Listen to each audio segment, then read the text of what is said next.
আজকে আপনাদেরকে আমি দেখাতে চলেছি যে কিভাবে একটা ব্রেক ঠিক করতে হয়। তো আমার এই সাইকেলটির ব্রেকটা নষ্ট হয়ে গিয়েছে, ব্রেকটা ভালোভাবে কাজ করছে না। তো সাইকেলের ব্রেকটা কিভাবে আজকে ঠিক করতেছি সব কিছু প্রসেস আজকে আপনাদেরকে আমি দেখাবো। তো প্রথমে ব্রেকটা একটু খুলে নিলাম, আর ভিতরে যে পরিমাণ ময়লা জমেছে। তো ভালো কথা, এই সাইকেলটা কিন্তু আমার না, এই সাইকেলটা কিছুদিন আগেই কিনেছিলাম একজনের জন্য। তো কত দিয়ে কিনেছিলাম সেটা না বলি।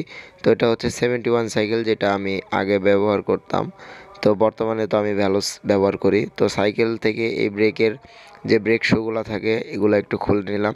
খুলে নেওয়ার পরে শিরিষ কাগজ দিয়ে এই সাইকেলের ব্রেক প্যাডগুলো একটু ওয়াশ করতে হবে। তো ভালোভাবে আপনারা একটু ওয়াশ করে নেবেন। ওয়াশ করে নেওয়ার পরে হুইল পাউডার বা কিছু পানি নিয়ে এটা ওয়াশ করতে হবে। তো আমরা সেটাই করতেছি, কারণ এই ডিস্কের মধ্যে এত পরিমাণে অয়েল জমছে যার কারণে ব্রেকটা ঠিকভাবে ধরে না। তো যেটা করতে হবে, ভালোভাবে সাবান পানি বা হুইল পাউডার মিক্স করে এটা ভালোভাবে পরিষ্কার করতে হবে।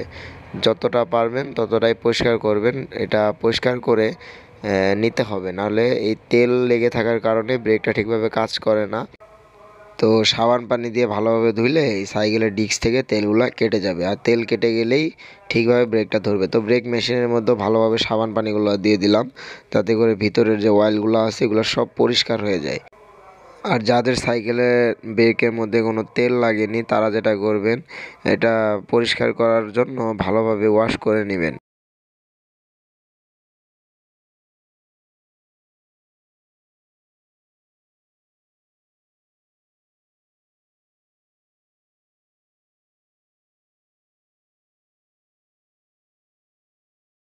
এবং দেখে নেবেন যে আপনার যে ব্রেক শ্যুটা আছে এটার মেয়াদ আছে কি না।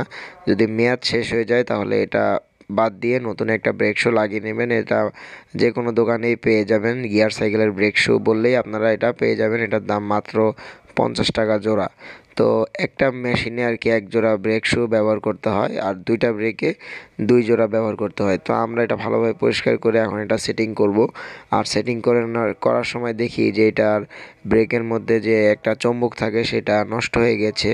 তারপরে আমরা এই চম্বুকটাও একটু রিপেয়ার করে নিলাম, কারণ আমার আগের কিছু ব্রেক ছিল নষ্ট, সেই ব্রেকগুলো থেকে খুলে এই চম্বুকটা লাগিয়ে দিয়েছি। তারপরে দেখলাম যে এটা প্রপারলি কাজ করছে। তো চম্বুকটা যদি আপনার নষ্ট হয়ে যায় তাহলে কিন্তু ব্রেক শ্যুটা লাগানো যায় না। তো দেখে নেবেন যে ওটাও ঠিক আছে কি না। তো আমাদের যেহেতু এটা পুরাতন সাইকেল, এটা আমরা 5,500 টাকা দিয়ে কিনেছিলাম কিছুদিন আগে। তো আমি আগে এই সাইকেলটাই ব্যবহার করতাম, আর এখন এটা আমি ব্যবহার করি না, কারণ এই সাইকেল অনেক সমস্যা আছে। তাই এখান থেকে একটু আপডেট কিছু ব্যবহার করছি এখন। 71 থেকে এখন আমি ভ্যালোস ব্যবহার করতেছি। তো এটাতে যে সমস্যাটা হয়েছে ব্রেকে সেটা তো বুঝতেই পারলেন, আর কীভাবে পরিষ্কার করবেন সেটাও আপনাদেরকে দেখিয়ে দিলাম।